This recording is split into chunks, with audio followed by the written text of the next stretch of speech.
Bangladesh, a country where 90% of the people are Muslim. A country filled with Islamic history and heritage. However, Islam is under attack in Bangladesh. The current Awami League government, it appears, is determined to remove Islam from the public sphere in Bangladesh. Shajib Wajid Joy, the son of the current Prime Minister Sheikh Hasina, and Karl Clavacco in 2008 published an article entitled "Stemming the Rise of Islamic Extremism in Bangladesh." This article appeared in the Harvard International Review, where they argued that in the last 5 years, the purchasing of burqa has risen by 500%.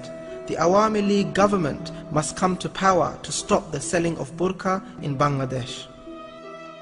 After coming to power, this is what the Deputy Speaker of Bangladesh's Parliament, Shaukat Ali, is on record saying about the burqa.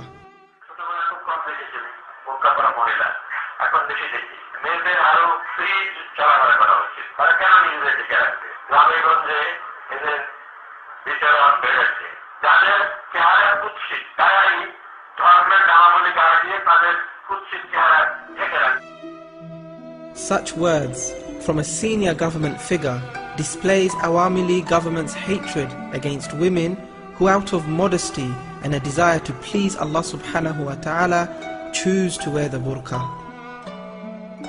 Increasingly, women who, due to Islamic conviction, have chosen to wear the burqa in the public domain are coming under pressure from places of work and education to abandon this religious obligation.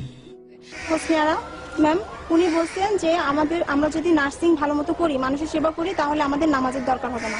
নামাজ কে দেখে, কিন্তু nursing সবাই দেখবে। আমাদের শুধুমাত্র একটা নামাজ ঘর, সেখানে সকল মুসলিম মেয়েরা নামাজ পড়তে পারে, সেটার জন্যই ওদের এত সমস্যা, সেটাও বন্ধ করে দিতে। The most recent attacks on Muslim women occurred when 20 students observing the Islamic burqa belonging to various educational institutions were arrested for no apparent reason.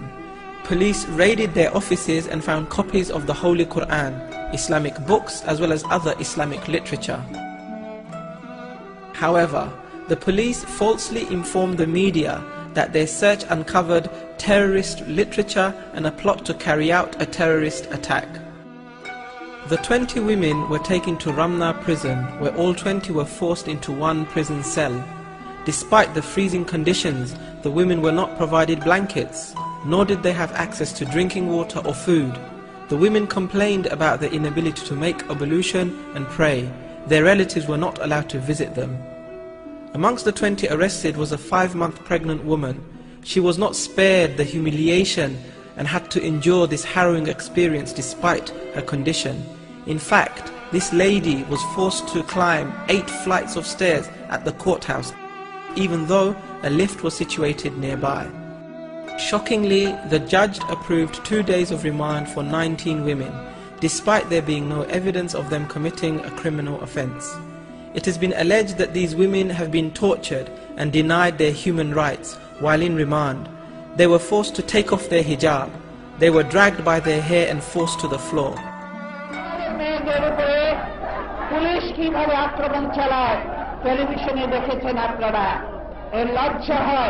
যে আমরা কোন দেশে বাস করছি, দেশের প্রধানমন্ত্রী মহিলা, অথচ এই মহিলাদের উপর কিভাবে নির্যাতন হয়।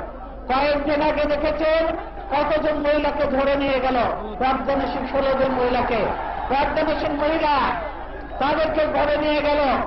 ধরে নিয়ে যে শুধু ক্ষান্ত হয় নাই, তাদেরকে রিমান্ডে নিয়েছে, তাদেরকে অত্যাচার চালাচ্ছে। আমার দেশের মানুষ আমার মায়েদের উপরে এইরকম নির্যাতন করছে, এই জন্য কি আমার পিতামহ প্রাণ দিয়েছিলেন মুক্তিযুদ্ধে?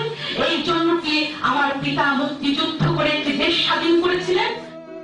This unjustified arrest of Muslim women saw the women's rights movement and various other human rights organizations call a protest meeting at the National Press Club. 20 জন ছাত্রীকে যারা ধরে নিয়ে কাশিমপুর কারাগারে রেখেছে, তারা জন্মগতভাবেই তারা পর্দানসীন, অথচ তাদেরকে বোরকা পরতে যাচ্ছে না, তাদের বোরকাগুলি নিয়ে নেওয়া হয়েছে। যারা বঞ্চিত জীবন যাপন করছে ওখানে, তারা নিজেরাও জানে না কি তাদের অপরাধ। আর আমরা যারা তাদের জন্য আজকে উৎকণ্ঠায় ভুগছি, বিচলিত আছি, আবেগাহত অবস্থায় এখানে সমবেত হয়েছি। তারাও জানতে চায় কি তাদের অপরাধ। তারা একটা পাশ্চাত্যের ঢঙের তাদের কিছু মেয়ে দরকার, তারা সেরকম মেয়ে দেখতে চায়। তো সেরকম মেয়ের জন্য জায়গা জায়গা আছে, তোমরা সেদিকে যাও।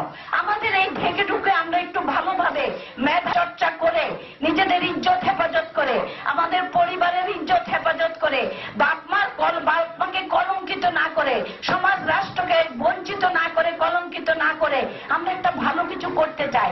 আমাদের উপর তোমাদের কেন এত হায়নার দৃষ্টি? While trying to enter the National Press Club to join this meeting, a further 11 burqa-wearing women were arrested. Once again, these women were detained without charge. In court, these women were forced to remove their hijab and burqa. 1,000 Muslim scholars have condemned these attacks on burqa-clad women, particularly the fact that their hijab was forcibly removed at the courthouse. The National Fatwa Board said in a statement that forcibly removing the burqa from these women is like declaring war against Islam.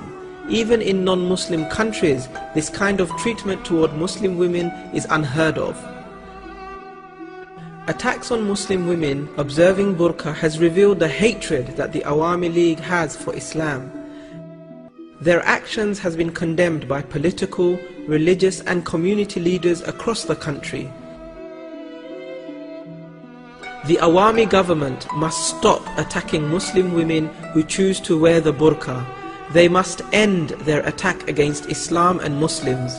All those who love Bangladesh must rise in opposition to their current policies. May Allah subhanahu wa ta'ala remove oppression and injustice from our beloved country and enable its people to establish Islam in all aspects of their lives.